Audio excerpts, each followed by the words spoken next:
slave here. I do not sound like that. Oh. Faithful slave here. What? Kermit the Frog? What the? I do not sound like Kermit the Frog at all. Okay. Well, then it's not a family show. Maybe just a little. I don't know what we're using this footage for. Just like memories or whatever. Well, I think YouTube? I'm gonna use a little bit for. I'm gonna do a Warwick anniversary vid. Oh. And so, like, we'll put a little footage of us together up here in New York or somewhere. Oh, that'd be awesome. Oh, look at those trees.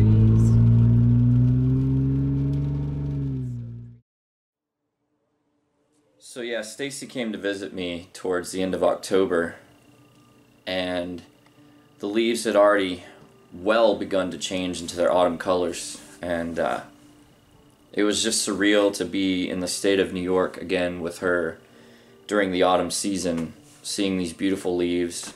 Everything was just like it was during the Warwick protest last year.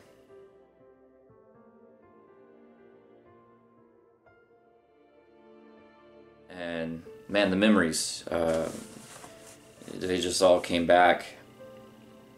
You know, if I had to sum up what that protest was all about, the Jehovah's Witness protest against the organization, if I had to sum it up into one phrase, it would be, enough is enough. You know, before Warwick, all we did was talk. It's what everybody did. We talked and talked and talked about the two-witness rule, about the epidemic, the pedophile problem within the Jehovah's Witness organization. But Warwick was like, everybody came together and was like, enough talk. Let's do something. You know, let's make a stand.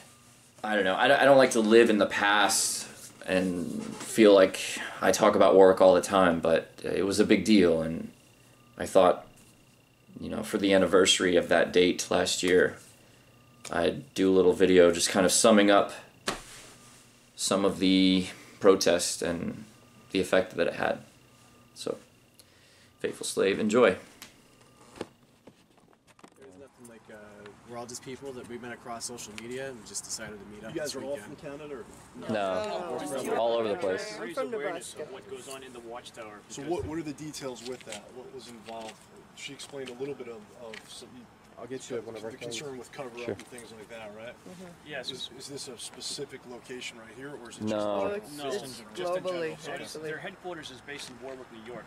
So that's kind of why we came to this area, and we're staying in Marlborough, New Jersey. So this was just a place to go and present our message, and kind of what we're trying to do is not cause anybody any problems, but we're just trying to raise awareness of what the group does. Yeah. And Their a way policies. to do that is to get coverage from the media and to get it in front of a venue whereby the government can be made aware of what this group really does, so hopefully they can investigate it. Yeah. Did she already talk to you about the two-witness rule? with the elders? With the leaders? Briefly explain that. Yeah. That if there's an issue, they would report it to the elder? Well, yeah, if a child comes to a parent and says they've been molested or what have you, Right. the parent, they sit down with the elders, and basically elders say, well, was there another witness to this wrongdoing? And if there's not, it doesn't get reported to the authorities. They handle it internally. They treat it as a sin, not a crime. Yeah, I used to be an elder, and so what happens is the elders they follow instructions from the headquarters. The headquarters is now in Warwick, and the headquarters says in cases of when you hear an allegation of child abuse, the first thing they have you do is call the branch legal department, and the branch legal department then decides whether or not you're in a state whereby reporting is mandatory, and they instruct you according to that. So they don't say, the first thing they never say is call law enforcement. Right. And the way it is required because it's a crime. Exactly. Exactly. Thank you. And so the thing is, I don't know if we're not aware of anything right. here that happens, but this is why we're trying to shine a light on them, because they're such a controlled group of people that unless their elders tell them to report it, they won't report it. And even when their own kids get molested most of the time. And the only reason, so you guys standing back out here, and I wasn't familiar with any of what you had going on. I haven't been to a call here prior, so I was just wondering what the background was a little bit to better understand what you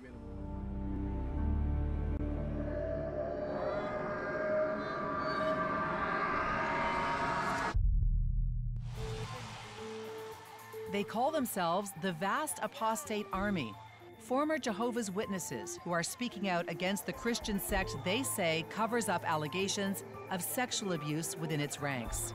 1,006 pedophiles that you guys hid!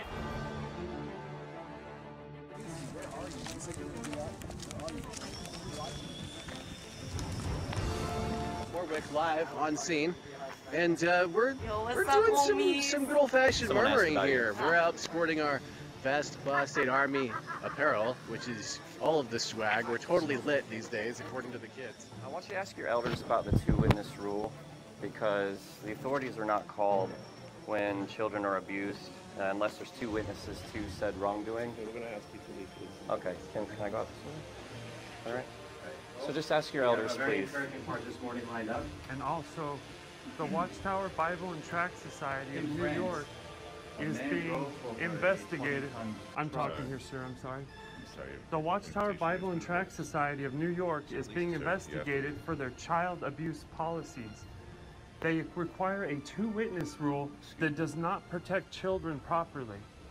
And what we can do is we can do our research on Your public invitation jwfacts.com. has been revoked Okay. at this point, and we ask you to leave at this time. All right, I'll leave it. No, right. Oh, okay. So we can all go. So I want an answer. How does this change?